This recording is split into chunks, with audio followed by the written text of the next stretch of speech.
j'en viens quand même à des choses plus sérieuses. Donc moi je travaille à Orsay, au laboratoire de physique des solides.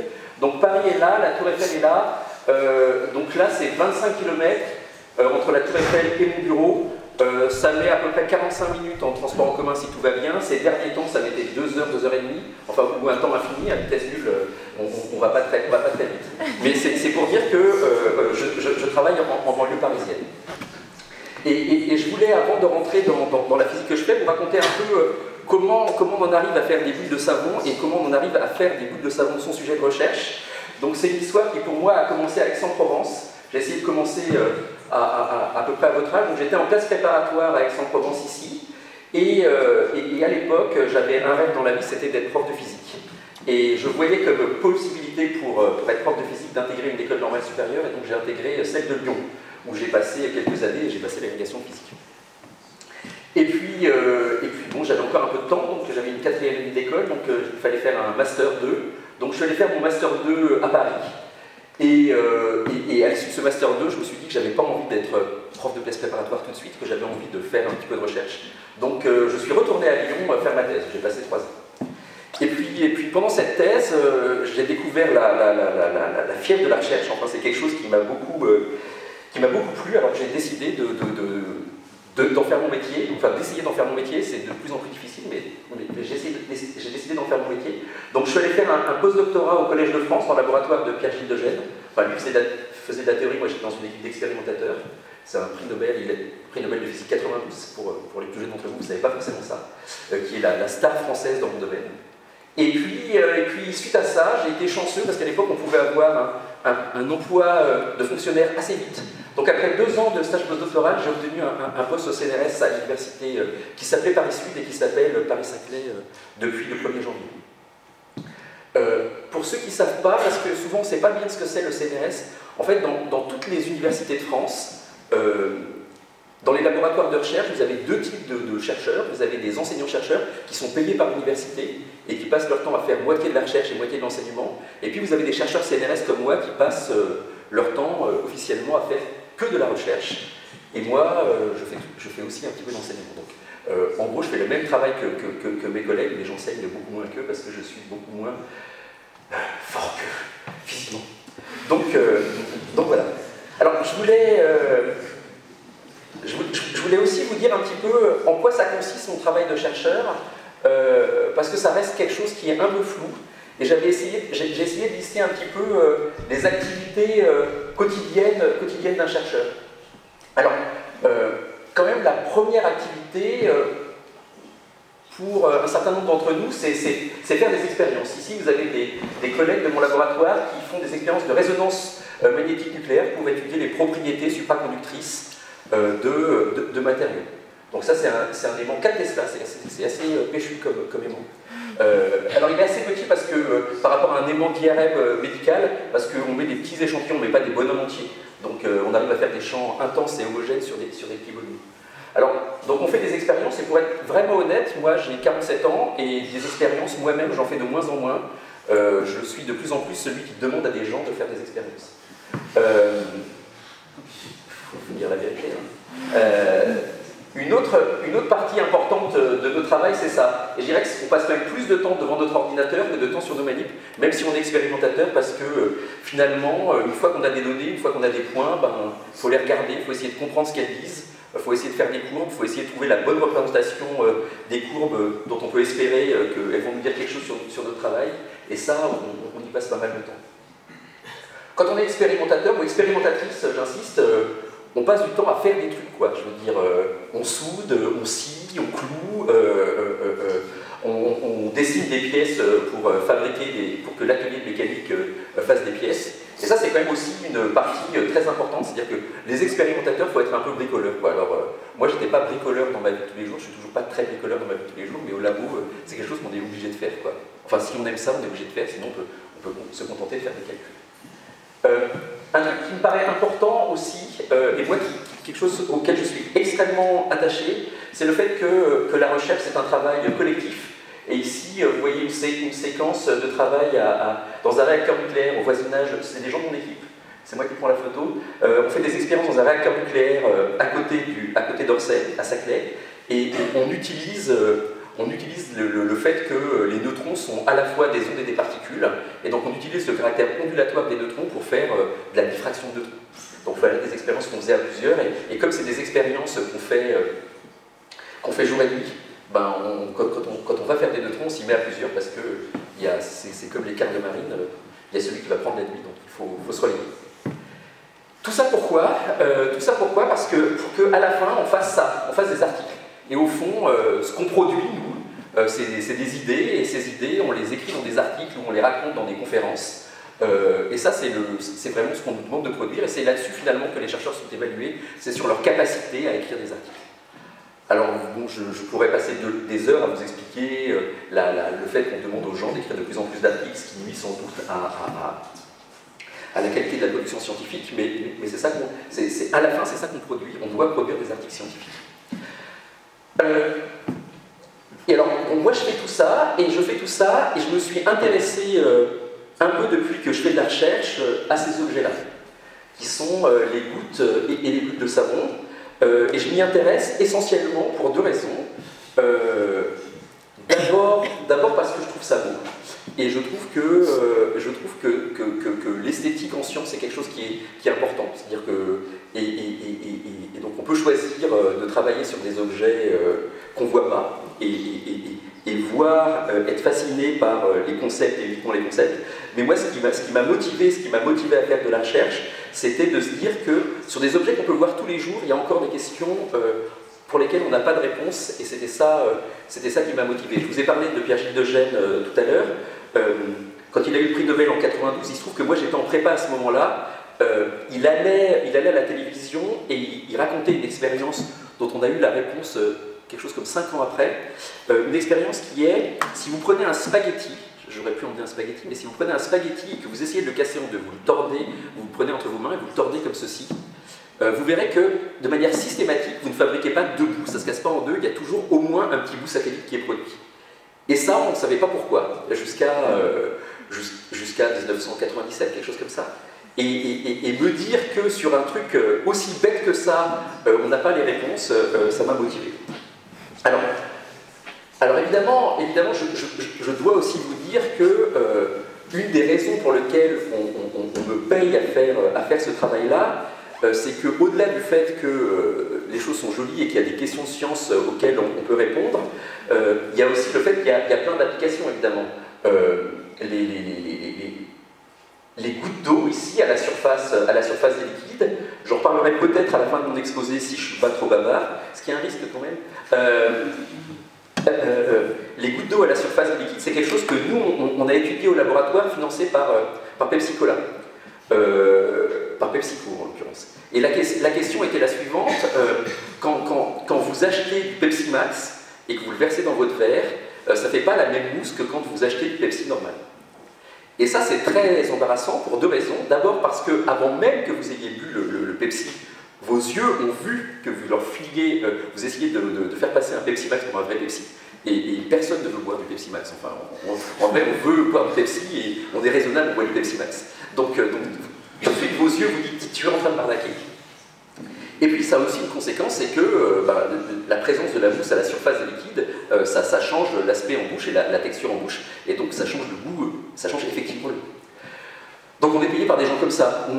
On est aussi payé par des gens comme L'Oréal qui sont intéressés par quel est le lien entre la structure de la mousse et le frottement d'une mousse. Je vous parlerai un peu de ça dans un autre contexte, mais en fait, nous, ça nous intéressait d'un point de vue fondamental, et L'Oréal, ça les intéresse d'un point de vue appliqué, parce que quand on applique de la crème sur le visage, une mousse sur le visage, alors c'est une question importante.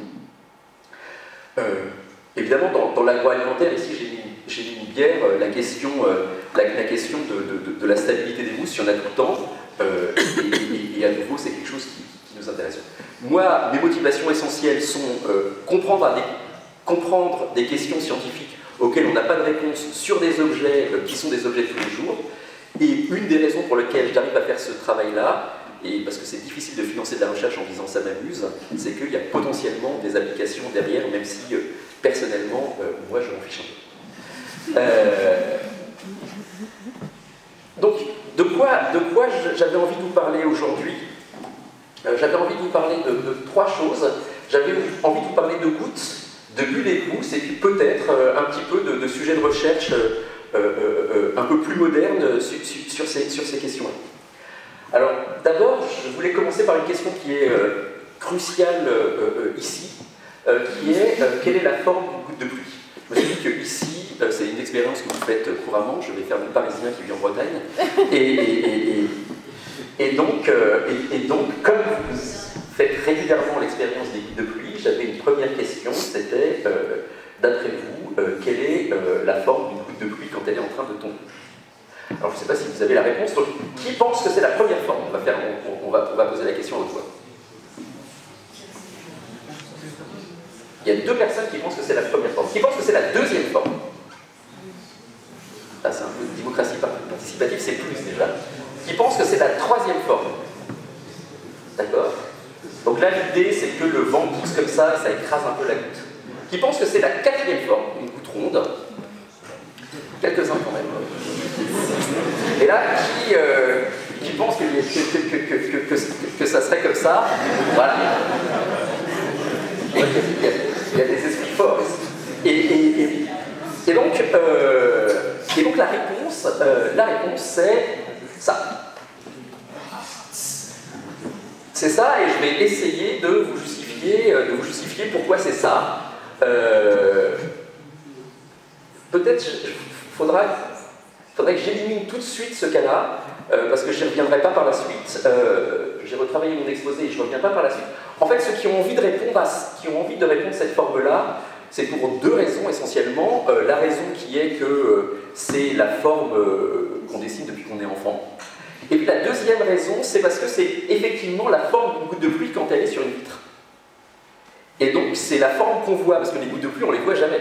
Et donc comme on ne les voit jamais, on voit le résultat de la goutte de pluie quand elle est en train de couler sur une vitre, et une petite goutte de pluie qui coule sur une vitre, quand elle est en train de dévaler, elle a effectivement cette forme-là.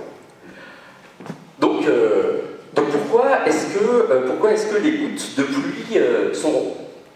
Alors on va y aller progressivement. On va commencer par une expérience, c'est une expérience que j'ai volée dans un livre qui s'appelle Gouttes, bulles, perles et ondes, de David Guéret et collaborateurs. Donc ici vous avez une expérience que, si j'avais pas pris le train, j'aurais pu faire devant vous, mais c'est plus facile d'emmener une vidéo que d'emmener du liquide vaisselle dans le train. Donc ici vous avez un cadre métallique ici, qui est suspendu par des fils nylon que vous ne voyez pas, et vous avez une tige ici, qui est libre de se déplacer sur le cadre métallique. Ici, vous avez un film de savon, ce film est réfléchi de la lumière. Si vous voyez des interférences, c'est intéressant pour en discuter plus avant. Et puis vous voyez que quand on perce le film de savon sur la droite, la tige se déplace sur la gauche.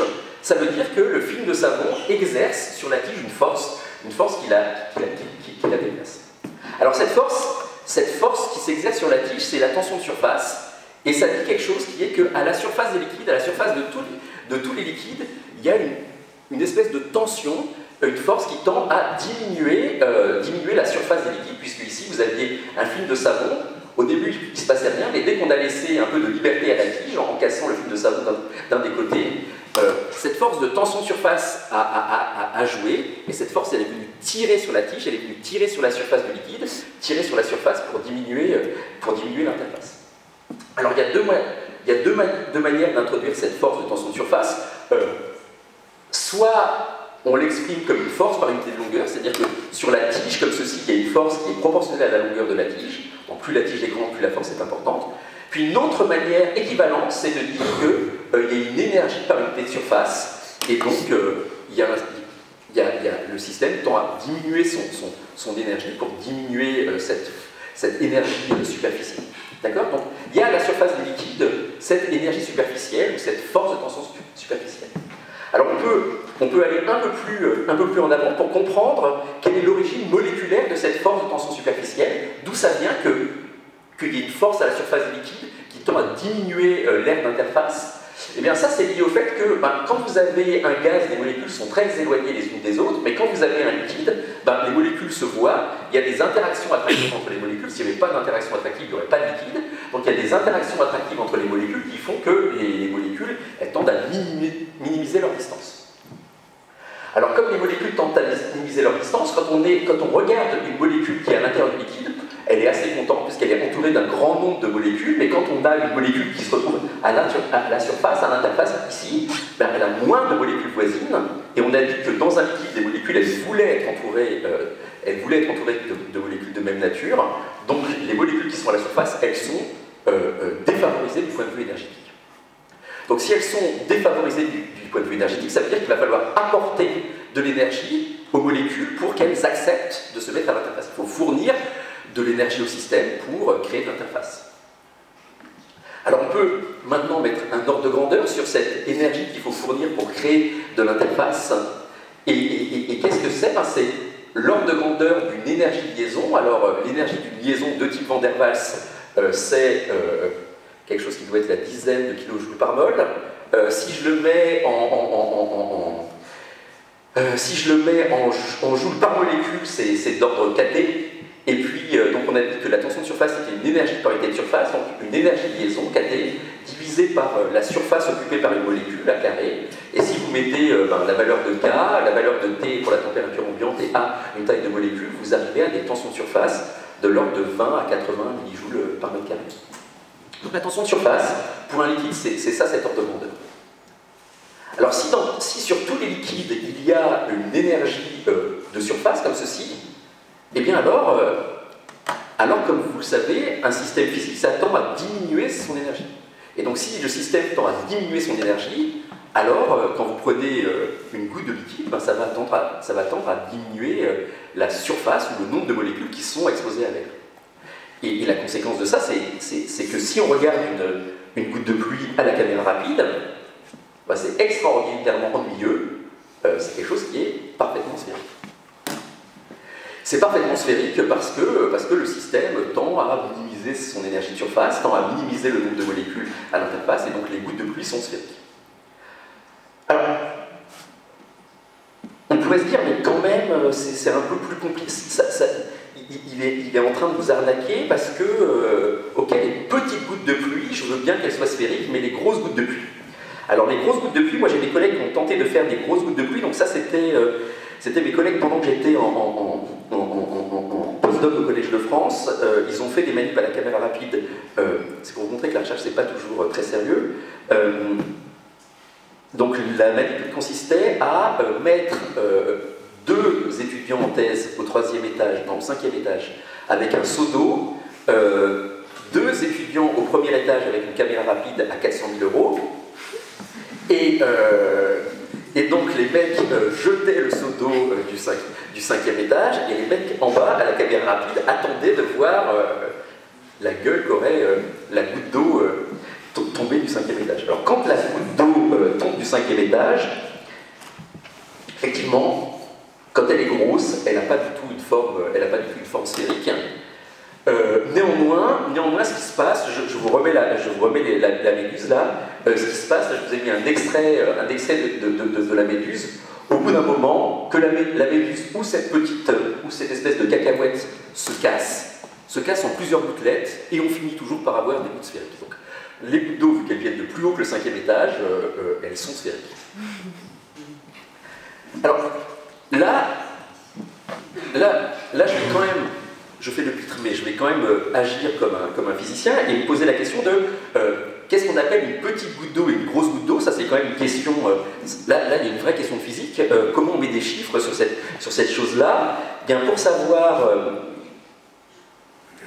cette chose-là, je vais passer ce transparent-là. Il y a une longueur caractéristique dans la physique des gouttes d'eau qui est importante et qui s'appelle la longueur capillaire. Alors la longueur capillaire, on peut la voir très facilement ici dans cette expérience. Ici, on fabrique une petite goutte d'eau, une goutte moyenne et une grosse goutte. Vous voyez que la petite goutte, elle est sphérique. La goutte moyenne, elle commence à s'aplatir, et la très grosse goutte, c'est une flaque, quoi. Et qu'est-ce qui fait qu'à un moment donné, la goutte va se retrouver aplatie? C'est qu'on peut construire une longueur, qu'on appelle la longueur capillaire, en regardant, je suis désolé pour les élèves de terminale, ça c'est un peu un calcul pour les élèves de prépa, mais on peut construire une longueur en comparant la valeur de la tension de surface et la valeur de ρ, la masse volumique, et g, l'accélération de la pesanteur. Il y a une seule longueur qu'on peut construire à partir de ça, et c'est la longueur capillaire, et c'est la longueur en dessous de laquelle en physique, on est dominé par les effets de tension de surface, et au-dessus de laquelle on est dominé par la gravité. Donc cette longueur capillaire pour l'eau, elle vaut 3 mm. Donc les gouttes plus petites que 3 mm, elles sont sphériques. Les gouttes plus grosses que 3 mm, elles sont écrasées. Et si on essaye de faire tomber du 5e étage une goutte qui ferait plus de 3 mm, elle va sentir l'effet de la gravité, elle va se déformer, elle va se casser en petits morceaux et fabriquer des gouttes sphériques. Alors ça veut dire que, en apesanteur, on peut faire des gouttes sphériques, et voilà, le capitaine Haddock a raison. Si vous faites une grosse goutte d'eau en apesanteur, cette longueur capillaire ici, comme elle varie comme 1 sur racine de G, si G vaut 0, la longueur capillaire diverge, donc il n'y a plus aucune échelle pour laquelle vous sentez l'effet de la gravité, et donc les gouttes d'eau sont parfaitement sphériques. Donc là vous avez une image, vous avez un ballon qui contient de l'eau. Donc vous avez des oscillations, donc il y a un joli exercice de physique là qui est quelle est la période propre d'oscillation de cette grosse plaque d'eau. Donc ça, on pourrait le faire en analyse dimensionnelle. Ouais. Comment on fait en analyse dimensionnelle? Les périodes des oscillations, elle est fixée par l'inertie, et puis qui rentre en compétition avec la tension de surface. Et si vous essayez de fabriquer un nombre sans dimension avec l'inertie et la tension de surface, vous verrez que vous pouvez construire une seule fréquence, et c'est multiple. Et c'est la fréquence d'oscillation de cette bulle. Je vous laisse faire ça en exercice. Donc, mon message, c'est sur les gouttes de pluie, c'est pas comme ça, elles sont toujours rondes. Si vous regardez la pluie ici à Quimper, elles sont toujours comme ça. Même quand il y a tempête, elles peuvent être de manière temporaire, un peu comme ça, mais elles se casseront toujours pour être plus petites. Alors, ça, c'est ce qui se passe pour les gouttes. Mais moi, en vrai, les gouttes, c'est ce que je faisais pendant ma thèse, mais maintenant, dans ma famille, j'ai un franc succès. Quand j'ai fait ma thèse sur les gouttes, les gens se moquent un peu de moi, mais j'assume. Et maintenant, j'ai grandi. Maintenant, je fais des bulles. C'est vrai, c'est plus gros. Donc ici, je vous avais une photo de mon laboratoire à travers une bulle. Et vous voyez, donc la bulle ici, elle faisait à peu près 10 cm de diamètre. Ici, vous avez Marina Pasquet qui fait une thèse avec moi, et ma collègue Emmanuelle Rio qui faisait une bulle un peu plus grande. Et vous voyez que, déjà, quelque chose qui est assez remarquable, c'est que les gouttes, on a dit que dès qu'elles faisaient plus que 3 mm, elles étaient plus rondes, mais les bulles, elles, on peut faire des bulles rondes qui sont beaucoup plus grandes. Alors, on comprend assez bien qualitativement pourquoi est-ce que les bulles sont rondes et qu'elles font 10 cm, alors que les gouttes sont pas rondes et qu'elles font plus de 3 mm. La raison, c'est que... c'est quoi la raison? Pourquoi est-ce que les bulles sont rondes, même les grosses bulles sont rondes? Parce que la pesanteur... Parce qu'elles elles sont pas à la même masse, mais ça revient à la même chose. C'était juste, je voulais vous faire préciser. Essentiellement, une bulle, c'est juste une fine pellicule de liquide, d'épaisseur quelques micromètres, et c'est essentiellement de l'air, donc ça pèse beaucoup moins, et donc c'est beaucoup moins sensible à la gravité qu'une goutte. Et donc c'est rond. Alors j'ai quand même des collègues qui se sont posé la question. C'est pour vous montrer que je ne suis pas le seul à faire de la physique futile. Donc mon collègue Christophe Clanet, qui est ici là, il a publié dans une des revues scientifiques les plus chics, qui sont les Proceedings de l'Académie des sciences américaines, en 2017, un papier dont Christophe Clanet est professeur à l'école polytechnique. Et donc la question qu'il a cherché à résoudre dans cet article-là, c'était vraiment la question que je vous ai posée, qui est de dire, qu'on s'est posé là, qui était de dire, oui, mais c'est pas quand même que de l'air, les bulles. Il y a quand même un peu d'eau, et donc la question qui s'est posée, c'est quelle est la taille de la bulle au-delà de laquelle on va finir quand même par sentir le poids de la bulle. Donc il a fait ça, donc il a fait dans une piscine qu'il avait installée dans son laboratoire au Latis à l'école polytechnique. Il a fait des bulles de rayon quelques mètres. Ici, celle-là, je crois qu'elle faisait 6 mètres de diamètre, donc il avait acheté une grosse piscine autoportante. avec l'argent du contribuable. Et il a mesuré la hauteur des bulles en fonction de l'épaisseur. Et effectivement, ici je vous montre une photo de ces choses-là. Ici vous avez la forme d'une calotte sphérique, et puis ici vous avez la forme d'une grosse bulle déposée. Et vous voyez que quand la bulle commence à être un peu grande, on sent l'écart à la sphéricité. Alors je ne veux pas rentrer dans le détail des calculs, hein, parce qu'il y a quand même un peu de calcul. On peut faire de la modélisation mathématique, mais ce qui ressort, c'est que on peut construire, à nouveau, je crois beaucoup à l'idée qu'en physique, une chose intéressante, c'est de faire sortir des ordres de grandeur et de faire sortir des longueurs pertinentes. Il ressort que la longueur caractéristique pertinente pour laquelle on va commencer à sentir les effets de gravité sur une bulle, c'est une longueur qui vaut la longueur capillaire au carré. Donc ça, on avait dit que ça valait quelques millimètres, divisé par l'épaisseur du film. Ici quelques centaines de micromètres. Donc ici, si vous mettez un ordre de grandeur, c'est pour des tailles de bulles de l'ordre de 5 mètres, où on commence à sentir vraiment l'effet. Et donc vous avez ici un calcul réel qui est l'épaisseur normalisée par cette longueur caractéristique en fonction du rayon de la bulle normalisé par la taille caractéristique. Si on avait vraiment une demi-sphère, la hauteur maximum, ça serait égal au rayon, donc ça serait cette droite-là. Les points expérimentaux sont les points bleus, et la courbe théorique qu'on peut construire, c'est la courbe rouge. Donc il y a un très bon accord entre théorie et expérience. Alors, je peux passer très vite, mais il y a quelque chose qui est intéressant dans cette expérience-là et qui peut vous intéresser, c'est comment dans cette expérience-là on pourrait déterminer l'épaisseur des films de savon sur ces grosses bulles. Si on veut déterminer l'épaisseur des films de savon sur ces grosses bulles, il faut utiliser les interférences. Ici, quand vous regardez un film de savon, vous voyez clairement des franges d'interférence. Ces franges d'interférence sont des franges d'égale épaisseur, donc une couleur égale une épaisseur. C'est lié au fait que la lumière blanche se réfléchit sur la face avant et sur la face arrière des films de savon. Le quotient de réflexion liquide-air, ici, c'est 4%, donc c'est pour ça que c'est pas monstrueux. Hein. L'essentiel de la lumière est transmise, mais il y en a 4% qui réfléchit. Et avec ces interférences, on a accès à l'épaisseur et on peut faire ça facilement. Alors ce qui est assez remarquable, je vais faire juste un tout petit peu d'histoire des sciences, c'est que Newton, c'était déjà, évidemment, on appelle ça les teintes de Newton, et Newton s'était intéressé aux épaisseurs des films de savon, et il avait construit comme ça une espèce de table dans laquelle on pouvait relier la couleur d'un film de savon à son épaisseur, et c'est quelque chose que pendant très longtemps les physiciens ont fait avant d'avoir des méthodes spectroscopiques un peu raffinées. Alors c'est un peu compliqué parce que ça demande par exemple de savoir faire la différence entre un vert jaunâtre dont l'épaisseur serait 551 nanomètres et un jaune verdâtre dont l'épaisseur fait 575 nanomètres. Pourquoi il faut mettre du savon pour faire des bulles? Non, c'est une question, c'est une question qui est un peu bête, mais en même temps, je pense que c'est vraiment important de questionner. Enfin, s'il y a un message que j'ai envie de vous faire passer aujourd'hui, c'est que faire de la physique, c'est ça, c'est questionner le réel en se disant pourquoi est-ce que les choses sont comme ça alors qu'elles pourraient être autrement. Donc finalement, pourquoi est-ce qu'il faut mettre du savon pour faire des bulles? Alors il y a plusieurs. J'ai proposé plusieurs solutions. La première, ça serait pour que ça sente bon. La deuxième, c'est parce que ça la rend l'eau plus visqueuse. La troisième, c'est un peu tautologique, c'est parce que le savon, ça mousse.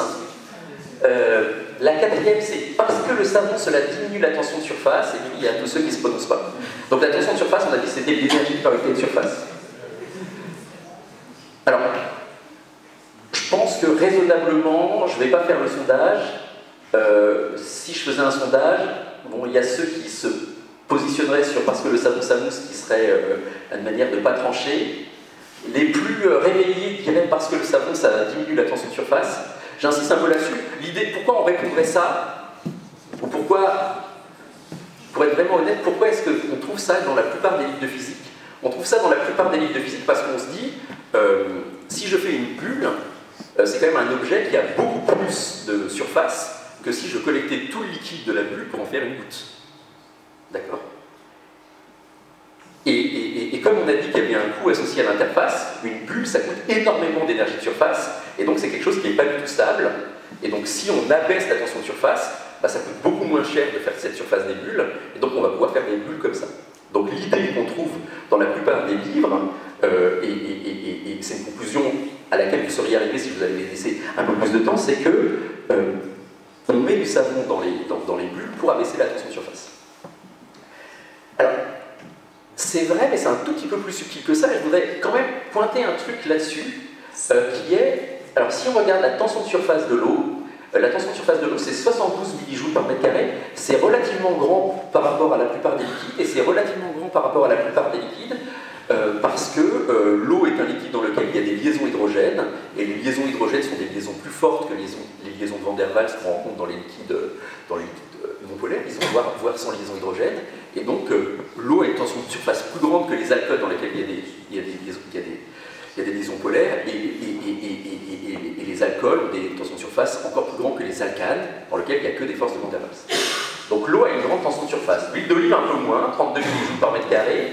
L'eau savonneuse, 35 millijoules par mètre carré. Alors là, ça pose déjà une première question qui est que l'huile d'olive, ça ne pousse pas terrible. Et ça ne fait pas terriblement des bulles, alors que la tension de surface de l'huile d'olive, elle est plus petite que la tension de surface de l'eau savonneuse. Alors il y a pire que ça. On peut regarder d'autres liquides usuels. Alors l'huile silicone, c'est l'huile moteur, donc c'est quelque chose qu'on rencontre facilement. L'huile silicone, ça a une tension de surface de 21 millijoules par mètre carré, donc beaucoup plus petite que la tension de surface de l'eau savonneuse. Et ça ne mousse pas. Ça ne mousse pas, vous ne faites pas de bulles avec. La raison... Bon, on pourrait discuter pourquoi ça mousse de temps en temps. C'est mauvais signe dans un moteur. Le décane aussi, le décane avec une tension de surface de 29 millijoules par mètre carré, c'est aussi moins grand que la tension de surface de l'eau savonneuse, et ça ne pousse pas non plus, et ça ne fait pas de bulles non plus. Donc cette explication simple qui est de dire que le savon abaisse la tension de surface, et que c'est pour ça qu'il faut mettre du savon pour abaisser la tension de surface, c'est peut-être vrai. Effectivement, ça abaisse la tension de surface, mais ce n'est pas juste une question de valeur absolue, vous voyez, parce qu'il y a des liquides de basse tension de surface avec lesquels on ne fait pas de bulles. Alors, je voudrais discuter ça un peu avec vous, et je voudrais discuter ça de la manière suivante. Déjà, c'est quoi un savon? C'est quoi les molécules de savon en général? Donc, les molécules de savon, en général, elles ont deux parties. Elles ont une partie hydrophile qui aime l'eau, qu'on appelle la tête, et c'est souvent une partie. Alors, pour avoir une partie qui aime l'eau, c'est une partie polaire. Donc, par exemple, un groupement ionique. Et puis, vous avez une partie hydrophobe qui n'aime pas l'eau, par exemple, une chaîne carbone, une chaîne aliphatique. Donc, si vous faites une molécule avec une chaîne carbone ici, carbonée ici, et puis un ion, une tête ammonium, par exemple, ben vous avez un tensioactif, un savon classique. Et ça a comme conséquence que ces molécules-là, elles se mettent de manière favorable aux interfaces. Et comme elles se mettent de manière favorable aux interfaces, bon, elles sont très contentes là. Et comme elles sont très contentes là, elles abaissent la tension de surface. Alors ça permet pas de comprendre complètement pourquoi est-ce que les tensions... Alors ça permet de comprendre pourquoi l'eau savonneuse a une tension de surface plus basse que l'eau, mais ça ne permet pas de comprendre pourquoi les films de savon sont plus stables que les films d'alcane, par exemple. Alors pour comprendre pourquoi il y a ça, il faut pousser le raisonnement un point après. Et la manière avec laquelle on peut pousser le raisonnement un peu après, c'est de regarder ce qui se passe quand on essayerait de faire éclater une bulle de savon.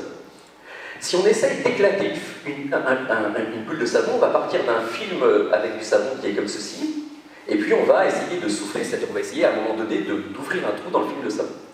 Quand on ouvre un trou, ce qu'on va faire, c'est qu'on va fabriquer des zones ici dans lesquelles il y a moins de savon à l'interface, et puis ici des zones dans lesquelles il y a beaucoup de savon à l'interface. Dans ces zones où il y a moins de savon à l'interface, la tension de surface est plus grande, on a quasiment de l'eau pure, que dans ces zones-là où la tension de surface est plus petite, on a de l'eau savonneuse. Si on a des gradients de tension de surface, eh bien ici, comme on a de l'eau pure avec une grande tension de surface, elle tire plus que ici, là on a de l'eau savonneuse. Donc comme ça tire plus là que là, il y a une force à l'interface qui va tendre à ramener du liquide de là où là. Donc on a eu une force qui a eu tendance à déstabiliser le film de savon, qui voulait ouvrir un trou, et le fait qu'il y ait des tensioactifs, ils agissent comme des cicatrisants. Les gradients de concentration de tensioactifs aux interfaces font qu'ils ramènent du liquide à l'interface, ils ramènent du liquide dans la zone amincie ici, et ils permettent la stabilité des films de savon. D'accord? Donc c'est vraiment ça le mécanisme essentiel qui permet de comprendre pourquoi les films de savon sont stables. Alors, pourquoi je vous raconte ça? Je vous raconte ça parce que moi, dans mon équipe de recherche, on essaye de comprendre le lien entre la structure moléculaire du savon et la stabilité des films de savon. Vous savez bien, vous avez tous, quand vous étiez plus petits, acheté du liquide à bulles là, et quand vous avez plus pour faire des bulles, vous avez tous fait ça. Vos parents vous en ont acheté. Quand le liquide à bulles, vous n'en avez plus, vous allez essayer de mettre du liquide vaisselle, et c'est la merde, ça marche pas du tout. Hein. Si vous avez des petits frères, ils pleurent, voilà, genre, et c'est la cata. Et en fait, moi, ce qui m'intéresse, ce qu'on fait dans mon équipe, une des choses qu'on fait dans mon équipe, c'est de comprendre le lien entre la structure moléculaire des savons et ce phénomène de stabilité des bulles de savon. Alors, une question qu'on peut se poser au bord de la mer, j'avais prévu de vous dire ça, c'est, vous avez remarqué aussi, quand on essaye de faire mousser de l'eau de mer, ça ne marche pas du tout. L'eau salée, ça ne mousse pas du tout, et alors la raison pour laquelle l'eau salée ne mousse pas du tout, c'est la suivante, c'est que si vous rajoutez, donc les tensioactifs, je vous ai dit qu'en général, ils avaient une tête chargée, ici j'ai mis des tensioactifs anioniques, ici, avec des contre-ions. Si on rajoute plein d'ions, du sel en l'occurrence, et bien si vous avez une tête négative, elle va attirer plein d'ions positifs, et la présence de ces ions positifs au voisinage de la tête chargée négativement va faire que vous allez ce qu'on appelle écranter les interactions électrostatiques. C'est-à-dire qu'au bout d'un moment, vous aurez tellement de charge positive autour de votre négatif que votre truc sera apparemment plus chargé. Et si votre truc n'est apparemment plus chargé, bah, son effet tensioactif est fortement diminué. D'abord, les ions négatifs ici vont plus repousser, donc ils vont très facilement aller à l'interface. Les tensioactifs allant très facinement à l'interface, eh bien, ça sera de plus en plus difficile d'avoir ces effets de stabilisation des interfaces ici, d'autocicatrisation, et donc l'eau salée ne se pas du tout. Donc ça, c'est un truc qui est intéressant quand on habite au bord de la mer. Donc, je vous ai parlé des gouttes de pluie, je vous ai parlé des bulles et mousses, et puis j'avais envie de vous parler un peu de recherche aujourd'hui, si j'ai encore un peu de temps. Et donc la première chose dont j'avais envie de vous parler, mais ça de manière vraiment très rapide, c'est un truc que j'avais fait pendant ma thèse, pour vous montrer que j'ai vraiment un truc avec la physique futile. Pendant ma thèse, une partie de mon travail s'est intéressée à la physique des châteaux de sable, à la mécanique des châteaux de sable.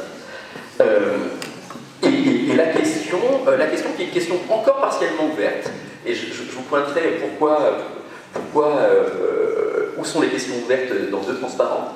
La question qui est encore un peu ouverte, c'est évidemment quel est le lien entre la présence de l'eau dans le château de sable et la stabilité de ces châteaux de sable. Alors si on veut comprendre ça, il faut faire un petit détour par une loi physique, qui est que quand on a une interface liquide qui n'est pas plane mais qui est courbée, le fait que cette interface soit courbée fait que la pression à l'intérieur d'une interface courbée n'est pas la même que la pression à l'extérieur de l'interface courbée.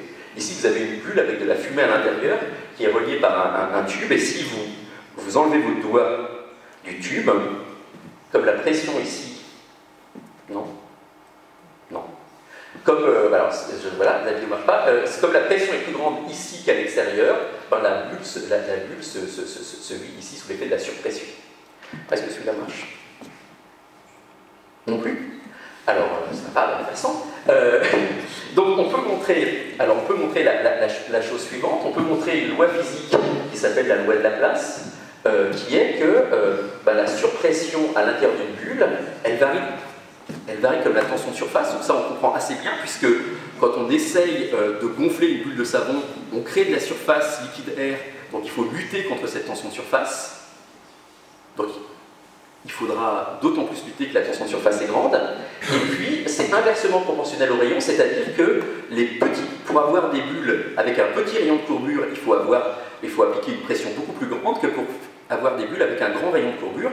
Et ça, on le comprend assez bien. Si vous avez un film de savon qui est plat, le rayon de courbure est infini, vous avez la même pression des deux côtés. Et si vous soufflez, plus vous allez souffler, plus vous allez faire un truc courbé, donc plus vous allez avoir un truc dont le rayon de courbure est petit. Donc, il y a une surpression quand il y a une interface courbée. Et ça, c'est important dans les films de savon, parce que quand vous avez un film de savon, essentiellement, ce que vous avez des grains de sable qui, en première approximation, peuvent être modélisés comme des sphères. Et si vous avez des sphères comme ceci, vous avez un pont liquide qui vient connecter ces sphères, bien, ce que vous voyez, c'est que vous avez ici une courbure, ici du film de savon, qui fait que la pression dans l'air est plus grande que la pression à l'intérieur du pont liquide. Et comme la pression dans le pont liquide est plus petite que la pression atmosphérique, ça veut dire qu'ici vous avez un genre d'effet ventouse, une dépression dans le pont liquide, et cette dépression, elle a comme conséquence qu'elle attire les deux billes les unes par rapport aux autres, et c'est ça qui est responsable de la stabilité des fils de savon. Alors, où est-ce qu'il y a des sujets de recherche là-dedans?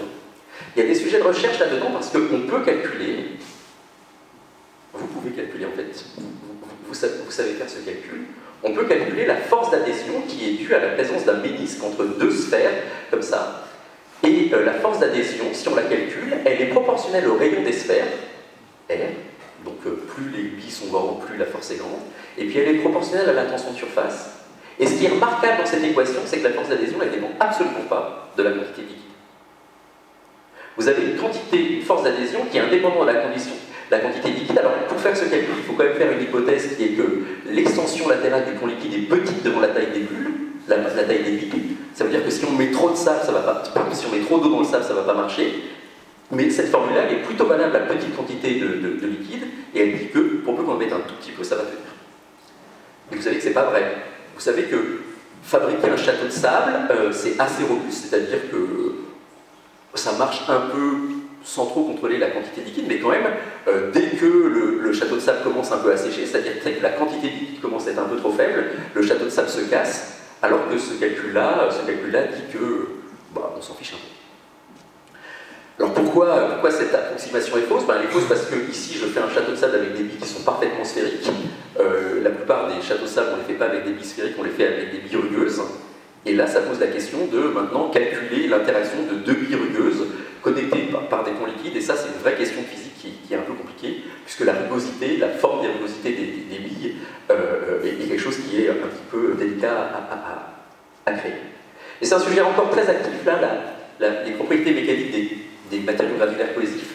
Et puis un autre sujet qui est la limite où on met vraiment beaucoup d'eau, sur lequel les gens travaillent beaucoup, c'est ce qui se passe quand on a ce qui s'appelle des suspensions très concentrées. C'est toute la physique des grains de sable avec suffisamment d'eau pour que là l'eau envahisse complètement le grain de sable, mais quand les grains de sable sont en contact, ça, comprendre les liens entre les propriétés mécaniques, c'est-à-dire comment coulent ces fluides-là un peu compliqués, et le détail de la rugosité des billes, etc., c'est une question importante. Je prends encore 5 minutes. Je voulais vous raconter une autre chose qu'on fait au laboratoire qui concerne la physique des mousses. Parce que si on rassemble plein de bulles, au bout d'un moment, on fabrique une mousse. Alors là, j'ai choisi une mousse qu'on peut rencontrer sur une plage, ici. Alors c'est d'ailleurs une première question qu'on aurait pu se poser, c'est pourquoi est-ce qu'on a dit tout à l'heure que l'eau de mer, ça poussait très mal avec des savons, et pourtant, l'écume de mer, là, dont Vénus serait née, c'est bien douce. Alors la raison pour laquelle il y a de l'écume de mer, c'est que ce qui agit comme du savon pour stabiliser les interfaces dans l'écume de mer, c'est pas du savon...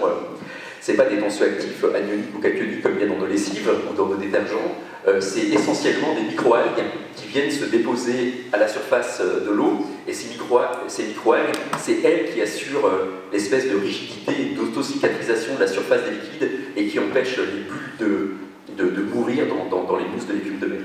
Donc des microalgues, qui sont des planctons végétaux, et puis des pollutions aussi, mais c'est pas des tensioactifs au sens classique du terme. Et une question qui nous intéresse dans l'équipe, alors c'est pas vraiment ça, c'était pas notre motivation initiale, mais la thésarde qui fait cette thèse, elle aime bien commencer sa thèse ses présentations par ça, c'est quand cette écume arrive sur la plage, là, comment elle frotte? Est-ce qu'on sait décrire le frottement d'une mousse quand elle arrive sur la plage? Ça c'est un vrai sujet de recherche et qu'on fait au laboratoire. Alors ce qui nous intéresse, c'était de comprendre en fait l'interaction entre la géométrie de la mousse et puis donc comment les mousses sont faites et puis la rugosité sur les surfaces. Donc ça c'est intéressant parce qu'une mousse c'est un objet un peu compliqué dans lequel je vous ai dit qu'en physique c'était important de déterminer les longueurs caractéristiques, et dans une mousse il y a plein de longueurs caractéristiques. Enfin, il y a au moins 2 longueurs caractéristiques. Il y a d'abord une échelle naturelle qui est la taille des bulles, et puis il y a une autre chose, c'est-à-dire que quand les bulles se rencontrent, elles se rencontrent en 3 par 3. Elles se rencontrent 3 par 3 en formant des angles de 120 degrés. Ça, c'est une des lois de Plateau. Et quand 3 films de savon se rencontrent trois films appartenant à des bulles se rencontrent. Ils se rencontrent dans un petit canal de liquide qui s'appelle une bordure de plateau, avec un P majuscule du nom du physicien belge Joseph Plateau. Et puis quand quatre de ces bords de plateau se rencontrent, ils se rencontrent dans quelque chose qui est un vertex, et les angles que forment les vertex, ici, par des raisons symétriques, vous retrouvez le 109 degrés et 5 uniques que vous avez dans la molécule de méthane, par exemple. Alors on peut relier le rayon de courbure de ces bords de plateau au rayon des bulles. Les deux ne sont pas totalement indépendants.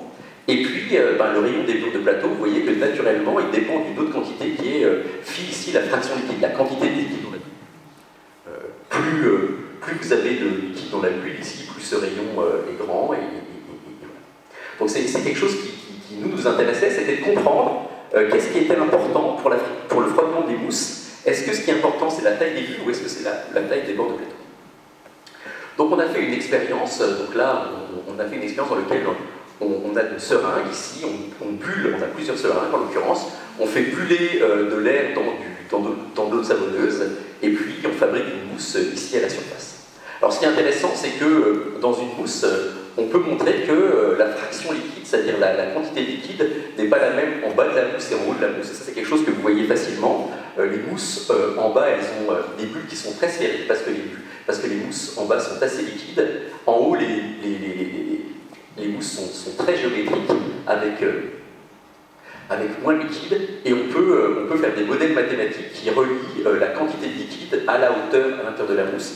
Et ça, c'est lié essentiellement à la différence entre la gravité qui pousse le liquide vers le bas, qui fait que les mousses sont plus liquides en bas qu'en haut, et puis la succion capillaire qui fait que le liquide peut être aspiré à l'intérieur des bords de plateau. Donc on peut ici, comme ça, contrôler la fraction liquide des mousses. Donc c'est ce qu'on a fait, puis on a fait frotter les mousses sur des surfaces rugueuses. Et les surfaces rugueuses, ce qu'on a fait, c'est on est venu coller des billes de verre sur des lames de microscope, et on a regardé comment la mousse glissait sur ces lames de microscope. Alors je vous montre rapidement le résultat. Pardon. La rugosité joue, on peut s'en convaincre assez facilement. Si vous sortez une lame de verre lisse en dehors d'une mousse, vous voyez essentiellement que vous entraînez aucune mousse, c'est-à-dire que la mousse frotte très très peu sur une surface rugueuse. Et puis, si vous faites la même chose sur une surface rugueuse, voilà, vous voyez que vous entraînez de la mousse, ce qui dit que si vous voulez manger de la mousse au chocolat, vous avez intérêt à prendre des cuillères un peu rugueuses, vous en entraînerez plus. Donc nous, on a étudié ça un petit peu en détail, et je passe juste sur le résultat. Ce qu'on a montré ici, essentiellement, on a tracé l'épaisseur de mousse entraînée en fonction d'un paramètre qui est A, la rugosité des mousses, divisé par le rayon de courbure des bords de plateau pour différentes mousses. Et ce que vous voyez, c'est que on peut fabriquer comme ça une courbe universelle qui dit que quand la taille de la rugosité est égale à la taille des bords de plateau, on transite entre eux, on n'entraîne rien et on entraîne quelque chose. Donc on identifie quelque chose qui n'était pas pour nous évident au début. Initialement, nous, ce qu'on imaginait, c'était que ce qui allait être important, c'était la taille des bulles qui se bloquaient dans les aspérités. Mais c'est pas ça le mécanisme qui fait qu'une mousse, ça frotte sur une surface. C'est le fait que les petits bords de plateau, ce sont eux qui viennent frotter sur la surface, et quand les bords de plateau ont la même taille que la rugosité, alors ils se bloquent. Et on a travaillé ça en détail. Donc là, je vois que j'ai quand même épuisé mon temps, donc je vais pas vous parler de la dernière chose dont j'aurais pu vous parler. Je vais juste vous montrer une jolie image. D'un point de vue réchauffement climatique, qui est un sujet intéressant, je voulais juste vous dire que c'est pour ça qu'il n'y a pas de sujet réellement futile de mon point de vue. Vous avez à la surface des océans de nombreuses gouttes, bulles qui éclatent lors du dévalement pendant des vagues, par exemple. Ça fait de la mousse avec des bulles qui éclatent. Et quand ces bulles éclatent à la surface de l'eau, eh bien, il se passe quelque chose que vous avez aussi à la surface d'un verre de champagne. Donc ici, vous avez une vidéo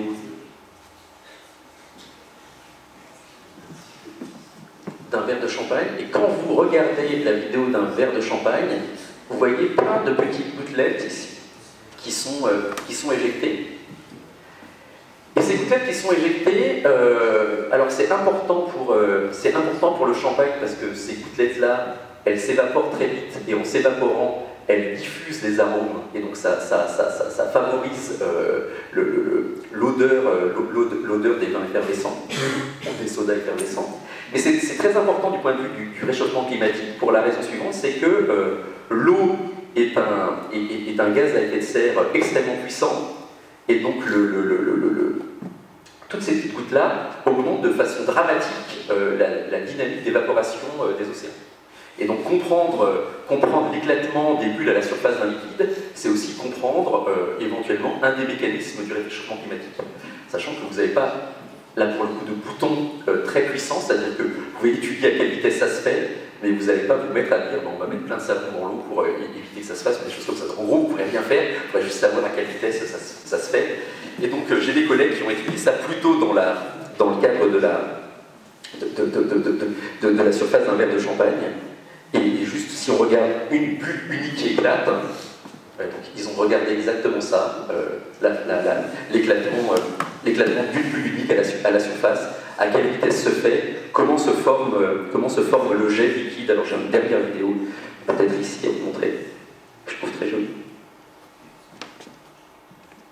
Donc ils ont travaillé sur comprendre la vitesse de formation de ce jet, la taille de cette bulle qui est fabriquée en fonction de... la taille de cette goutte qui est éjectée en fonction de la taille de la bulle qui est en dessous, le lien entre le rayon de la bulle qui est là et la cinétique d'évaporation. Donc là, il y a à nouveau plein de physiques que moi je trouve amusantes, je ne sais pas vous, mais moi que moi je trouve amusantes, qui ont à la fois des applications dans l'agroalimentaire et éventuellement pour comprendre le réchauffement climatique.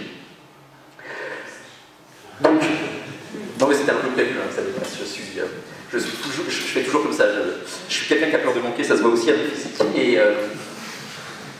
Et donc, en conclusion j'aimerais au moins que vous reteniez que les gouttes de pluie sont sphériques, c'est quand même un truc qu'on peut retenir de ce séminaire. J'aimerais aussi que vous reteniez le rôle des savons, parce que c'est quelque chose finalement dont on trouve assez peu d'explications, le pourquoi est-ce que les savons stabilisent des mousses et des bulles. Un petit peu de vocabulaire sur les vertex, les bords de plateau, etc. dans les bulles, et puis voilà, je vous ai parlé un peu de frottement des mousses et d'aérosols. Et puis finalement j'espère que vous avoir convaincu que chercheur est un beau métier. Et je voudrais remercier quand même des gens, avant de vous donner la parole, je voudrais remercier Manon Marchand qui a travaillé sur la fiction des bulles avec François Boulogne, Yong Do et Emmanuel Rio. C'est eux qui m'ont donné leurs jolies images. Les très belles images de bulles à la surface du champagne, c'est Thomas Seon, Elisabeth Gamache, Christophe Josserand et puis Gérard Ridgey-Bellet, qui est un chercheur à Metz et qui travaille beaucoup sur la physique du champagne. Les vidéos, je vous ai montré des vidéos en particulier des vidéos qui ne marchaient pas du livre Coup de bulle Perzéon de G.F. Brochard et Thierry. Je voudrais remercier mon employeur. Je voudrais juste refaire un tout petit peu de politique avant de finir.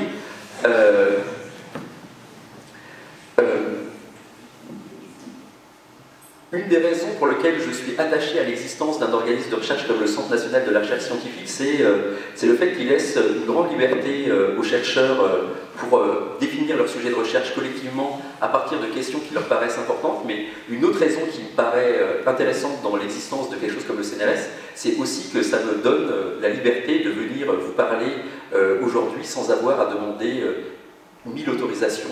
J'ai juste à dire, j'ai envie d'aller parler à des lycéens ou à des étudiants de CPGE, et ça se fait. Et donc cette grande liberté-là, je pense que c'est quelque chose qu'il faut absolument défendre. Voilà, et sur ce, je vous remercie pour votre attention.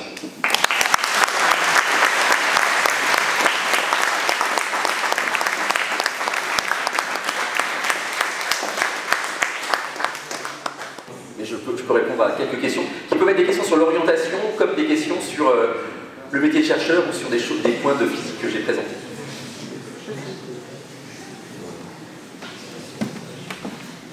Vous voulez parler dans le micro ou ça vous stresse?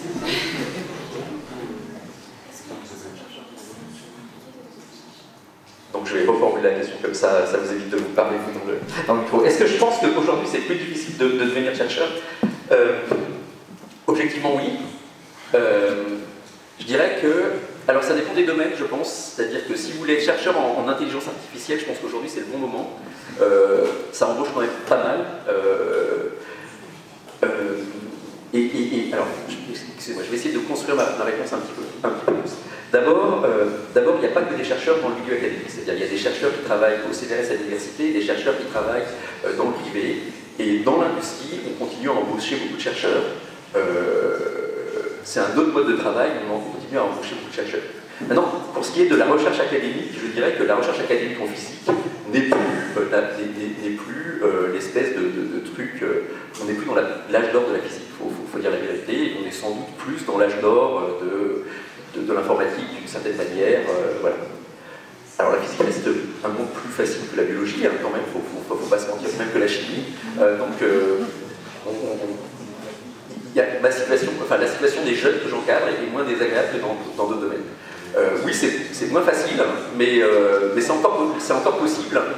Et donc, une fois qu'on a dit que c'était plus difficile, je pense que ça ne veut pas dire qu'on ne peut pas être chercheur. Et si on a envie de le faire, j'aime suffisamment ce métier pour dire que ça vaut le coup d'essayer. Il y avait une question au fond là-bas. Ouais. Peut-être qu'on entend, je pense. Vas-y. Moi, je voulais savoir, quand on fait du champagne dans un verre, et on tue notre bouteille, on a moins de mousse. Mais pourquoi? Je pense que c'est un cas de mousse, si je me rappelle bien. Dans le... Moi, la bouteille, Ouais. on tourne d'un verre sur le froid, et on a moins de mousse. Dans le verre. Oui.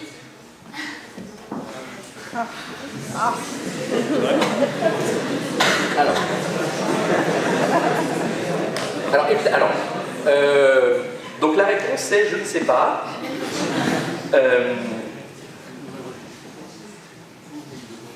Et comme ça, je dirais que je ne comprends pas le mécanisme qui fait...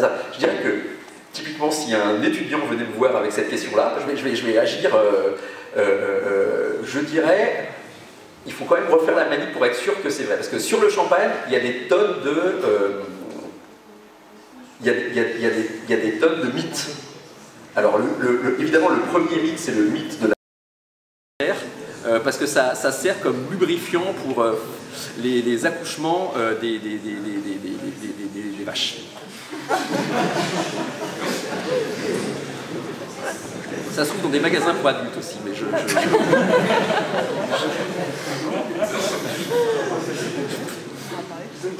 Il y avait une autre question. Comment vous expliquez que quand on incline notre verre pour servir une bière, il y a moins de mousse que quand on met... Alors ça, je crois que je comprends. Ça, je crois que c'est facile. C'est juste que l'impact du liquide est moins rapide. Du liquide qui coule sur le liquide dans le réservoir est moins grand, donc il y a moins d'énergie transmise, et s'il y a moins d'énergie transmise, il faut de l'énergie pour fabriquer la mousse, donc tu mets moins d'énergie. Donc ça, je crois que je comprends. Ouais. On dit que la forme la plus aérodynamique, c'est la forme de la goutte, comme on a vu Ouais. la première fois. Alors pourquoi une goutte de pluie qui tombe d'une grande distance, donc qui va avoir une vitesse assez grande en principe, elle ne va pas prendre cette forme qui est la plus aérodynamique, et elle va plutôt rester sphérique? Eh bien, parce que je vais essayer de... C'est une bonne question. Alors, je vais essayer de faire la démonstration en deux temps. D'abord, si je regarde une goutte qui est en train de tomber, si je fais le bilan de force sur le centre de masse, donc je fais pas de la mécanique des milieux continus, je fais le bilan de force sur les centres de masse. Le bilan de force sur le centre de masse, je vais dire que la résistance, la résultante des forces hydrodynamiques est égale au poids, puisque je vais atteindre un régime stationnaire. D'accord ? Donc j'atteins ce régime stationnaire quand la résultante des forces hydrodynamiques est du même ordre que le poids. Premier point. Donc maintenant, si j'ai une bulle qui est petite devant la longueur capillaire, ça veut dire qu'elle est petite devant l'échelle sur laquelle elle sentirait la gravité. Mais la gravité, elle est du même ordre de grandeur que la résultante des forces hydrodynamiques. Donc la capillarité, donc la longueur est petite devant l'échelle sur lesquelles elle serait sensible aux forces hydrodynamiques, donc elle garde sa forme sphérique. D'accord? C'est ça le raisonnement. Donc un raisonnement en deux temps, le poids égale la force hydrodynamique. Si on est petit devant la longueur capillaire, alors de fait on est petit devant les forces hydrodynamiques, donc les forces hydrodynamiques ne jouent pas, les seules forces qui jouent c'est la force de tension de surface, donc la forme pas sphérique. Et effectivement, par contre si elle est grande devant la longueur capillaire, alors les forces hydrodynamiques jouent, et c'est ce qu'on a vu quand elle prend cette forme de méduse, etc. Ouais. Aussi qu'on a une bière en bouteille, Ouais. on vient taper Ouais. quand on voit une mousse se former excessivement. Ouais. Alors ça, il y a un très joli article dans Physical Review Letters de 2016 sur cette question-là, de gens qui ont exactement regardé ça. Donc le mécanisme, c'est quoi? Que je reconstruis le truc, parce que j'ai lu ce papier il y a pas longtemps. Donc d'abord, quand on tape dessus, ce qu'on fait, c'est qu'on fait une onde de choc qui se propage dans la bouteille, donc sur la paroi solide. Ça fait une onde de compression puis de dilatation, d'accord? C'est une onde sonore, donc c'est une onde dans le solide. Ça fait une onde de compression et de dilatation qui vient faire nucléer les bulles, en bas. C'est ça le mécanisme. Et après, il y a aussi le fait que comme on les nuclée tous en même temps, elles croissent et elles fabriquent cette mousse d'un moment très important. Je pourrais développer un peu plus, mais il y a un très joli article, ça peut faire un TIPE à condition d'avoir une caméra rapide. Ce qu'il faut avoir conscience, ce dont il faut avoir conscience, pardon, je ne parle pas français, dans toute cette physique-là, c'est que les temps caractéristiques associés à ces trucs-là sont des temps qui sont tout petits. Par exemple, un moyen de mesurer l'épaisseur d'un film de savon, autre que les interférences, c'est de regarder quelle est la vitesse d'éclatement d'une bulle, la vitesse d'éclatement d'un film. Et la vitesse d'éclatement d'un film, c'est essentiellement lié à la compétition entre la tension de surface qui vient tirer sur le film et l'inertie, c'est-à-dire que vous aviez le liquide là, il faut le collecter pour l'emmener sur les bords. Donc si vous construisez une vitesse avec tension de surface et inertie d'un film de savon, il y en a une, ça s'appelle la vitesse de Taylor-Kulik, et c'est 10 mètres par seconde, donc ça va ultra vite, quoi. Donc les manips ne sont pas extraordinairement difficiles dans leur conception, mais elles demandent d'avoir accès à des caméras un peu rapides.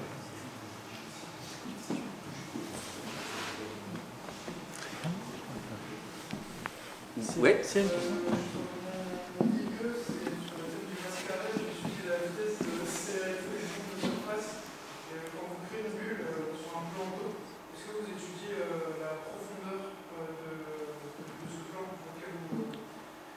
De quelle manière l'épaisseur du film de liquide sous la bulle affecte la... non, enfin, on ne fait pas ça. Non, moi je ne fais pas ça. Vous étudiez la vitesse célérité de ces ondes créées par le choc de l'eau sur l'eau? C'est pas des choses qu'on fait directement. Enfin, on mesure des vitesses d'éclatement de bulles, oui, au laboratoire, oui, on fait ça. Donc de ces ondes capillaires à la surface, on fait ça. Mais le mascaret, c'est pas une onde capillaire, c'est une onde gravitaire, non? Vous faites des mascarets capillaires? Non, justement, c'est sur la surface de l'eau, la bulle qui va se former. Oui, mais à la surface, vous êtes dans un régime où la tension de surface joue pas, non? Dans un mascaret? Vous êtes dans un mascaret, en général, vous êtes dans un régime où la tension de surface ne joue pas. Vous êtes dans un régime où vous avez juste la gravité comme moteur. Oui. Je voulais juste savoir si vous étudiez non pas la bulle, mais le milieu extérieur. Il y a des gens qui ont fait ça, ouais. Il y a des gens qui ont fait ça. Très bien. Et alors, il y a une question. Oui.